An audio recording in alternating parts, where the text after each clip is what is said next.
As far as tactical RPGs go, the Xcom reboot has quickly become not just one of my most adored TRPGs, but also one of my most beloved games ever. This goes for both the reboot, Enemy Unknown, as well as Xcom 2. Together, I've clocked about a very moderate 250 hours in the two games, and I'm constantly praising to my friends exactly what I love about them. However many individual aspects of the game that I'm fond of, in my opinion, there's one key feature that enhances and binds every other enjoyable part of the Xcom series. And that is death permanence. When one of your treasured soldiers fall on the battlefield because of your poor strategy or unseen circumstances, they're gone forever. They're dead. And it is awesome. Xcom punishes you in a very unique way for your failure to guide and manage your ground troops through a mission. It doesn't just give you a game over screen or a small slap on the wrist. The game simply continues on after your best character dies, who you've spent so many missions with, who you've named, customized, and had a relationship with. This heroic soldier you've watched time and time again save the entire team with a last move critical shot. This was your character. So when you watch them die unceremoniously because of your bad calls, you really do just feel your heart sink. This terrifying presence of death permanence looming at the back of your mind gives so much weight to every single tiny move you make.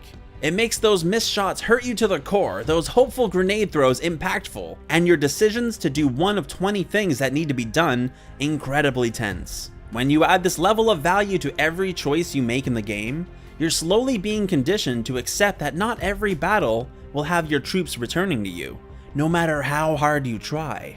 It creates the satisfying sense of relief knowing that your best guy simply gets to be out of commission for a few days instead of never to be seen again when he survives. And the more your soldiers are able to return home for their recovery period after a clutch mission, the more you get attached to them. Do you kind of see what I'm getting at here? Xcom is this wonderfully vicious cycle of despair and relief for the entire game.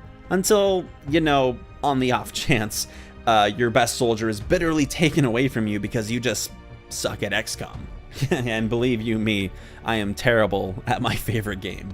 But what I find especially interesting is that in this day of age, all games are trying to become more friendly to gamers, trying to add accessibility no matter how skilled you are, so that everyone can have a good time playing their game. For instance, and staying within the genre, Fire Emblem and Final Fantasy Tactics have ventured down this road a bit.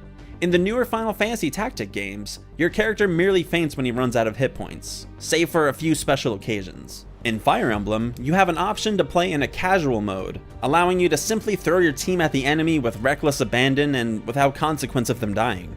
Now, not only does Xcom not have the settings option to play in a much safer mode, but it offers an even more difficult secondary mode called Iron Man, where there's not even an option to make more than one save file. So even if you wanted to revert to a previous save to play out your options in a different way, securing your chances of success, you won't be able to.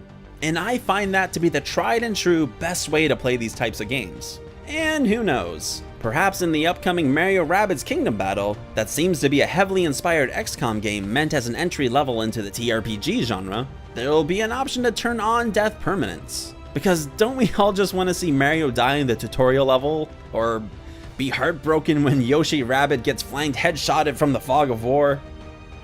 I'm hearing a lot of you wish for the latter, but let's be honest, Mario should die. Come on now, get real.